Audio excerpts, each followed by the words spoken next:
Hi, I'm Stuart from the Norfolk Honey Company and welcome back to our lakeside apiary on another fabulous day. There's barely a cloud in the sky. It's actually not too bad temperature wise. It's been quite cool this morning and I think we're now approaching the last kind of weeks of October and the temperatures are kind of where they probably ought to be. The mornings are a lot cooler. We're into single figures first thing in the morning. And now towards the mid part of the afternoon, it's getting up over 15-16 degrees centigrade. So I think over the next week or so, the temperatures are due to go back down towards more 12-13 degrees, and we'll be back into more average temperatures for this time of the year. Now that all means that our bees are pretty much ready now to go into the winter. I've spent the last couple of months treating our bees. We used Apipasta this year and we've been feeding them pretty much through September. The reason that I do the feeding fairly early is that we have an awful lot of ivy that grows around most of our apiaries, and if we don't feed them early, what tends to happen is the bees then fill up the brood nest full of ivy.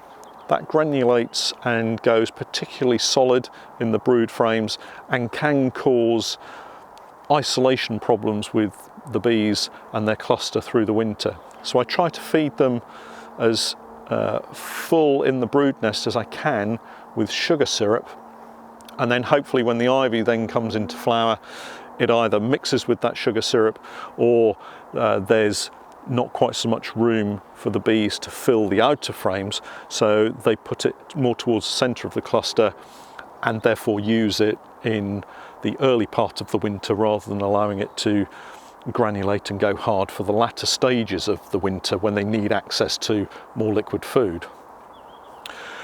So I'm delighted to say that we've been sent over some products from Paul Beardmore at Happy Valley Honey to try out through this winter. We've had some sugar syrup sent over, and this delightful looking bag is a 1 kilo bag of sugar syrup, and it's got added vitamins and amino acids in it. It's called Apimix from a company called Zukan, and Happy Valley Honey are now the UK distributors of this particular product.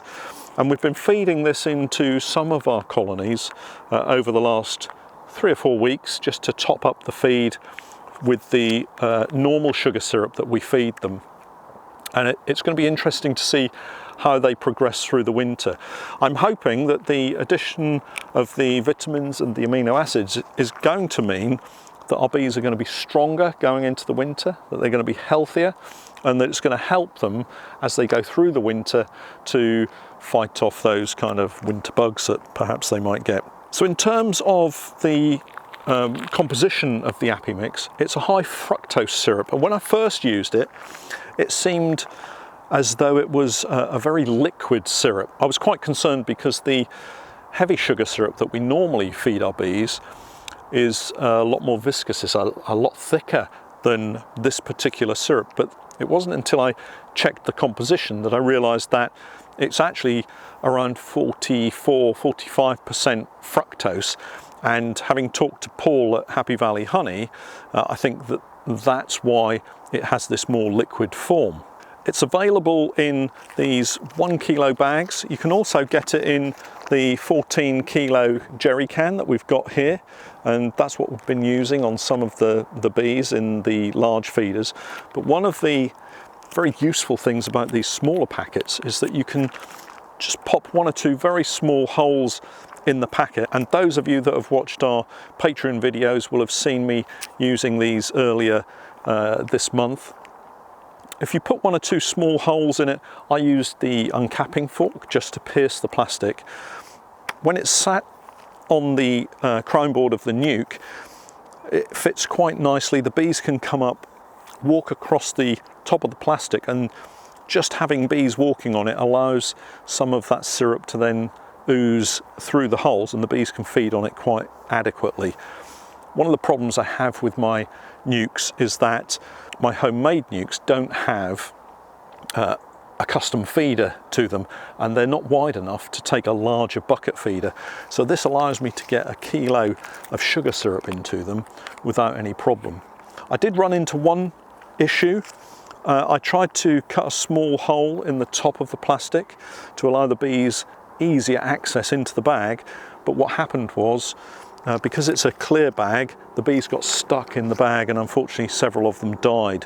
So I wouldn't advocate cutting a large hole so that the bees can get in, but just keep it small so that the bees can use their body weight really to push the syrup through the holes that you do put in. I think if you were to turn it over and have the holes beneath it, it would just drip through. So always keep the holes above. There's lots more information about the Apimix product on Paul's website, happyvalleyhoney.co.uk, and I'll put links in the description below so that you can go straight to the page. One of the things at this time of the year is that we're pretty much at the end of feeding sugar syrup to our bees, so we won't be using the sugar syrup for the rest of this winter now. And if we do need to feed the bees, and I'm sure there will be some colonies that will be in need of additional food, we'll switch to fondant. The Zukan fondants come as two different types. One is a straightforward fondant. It's a paste that has no additives to it, and it's called Apipasta. Again, it's the Zukan brand, available from Happy Valley Honey. And the other is exactly the same fondant, but it has added vitamins and amino acids again. And we're going to try both of these products on all of our bees to see whether the direct comparison has any effect on whether the bees are more vigorous into the spring. So both of the packs come with a small area that shows you where to cut them out. I think what I'll do is I'll probably just cut them out on the top, and I'll just demonstrate how we would put one of these onto one of the nukes. It's still too early. We wouldn't normally be putting fondant on the bees at this time of the year, but it's not going to do them any harm. So we'll just use one of the Apipastas with the amino acids and vitamins, and we'll just cut a section out and pop it onto the nuke. So let me just show you how we would do that. It is very straightforward. All I'm going to do is to just slice into the plastic and just cut it so that we can open up a flap so that the bees can have access to the fondant, and then we can just peel this top section away.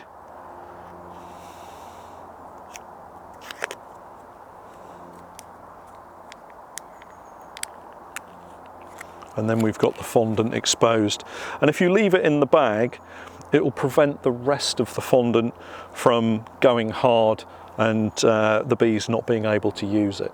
So it's really just a simple case of lifting the roof off. You can see the bees here have had some of the liquid syrup.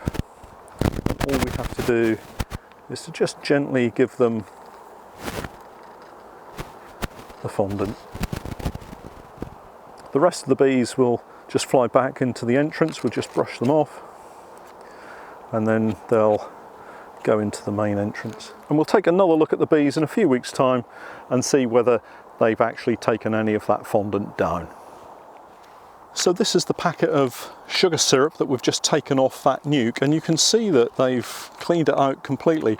This was actually one that I cut quite a large hole in the top, and none of the bees have become stuck in this one, so maybe we were just unfortunate with the other packet that some of the bees got caught in it. I'm really pleased that they've been able to clean that out. I mean, it is pretty much spotless, and now that we've added that fondant, those bees should be pretty much set for the rest of this autumn, and we'll check them on a regular basis to see whether we need to add any more fondant as we go through the winter. So just to recap, we've used the Apipasta with the added vitamins and amino acids on that nuke colony, and we'll be using some of the more regular fondant on other colonies as we go through the winter. These are all available from Happy Valley Honey, and my thanks again to Paul at Happy Valley Honey for sending us these samples to try out, and I'll leave links to all of the information and Paul's website in the description below. Finally, don't forget our regular weekly podcast, which is called Beekeeping Short and Sweet, and that's now available on iTunes and other podcast players. I hope you've managed to get your bees all prepared for this winter, and we'll catch up next time. Thanks for watching.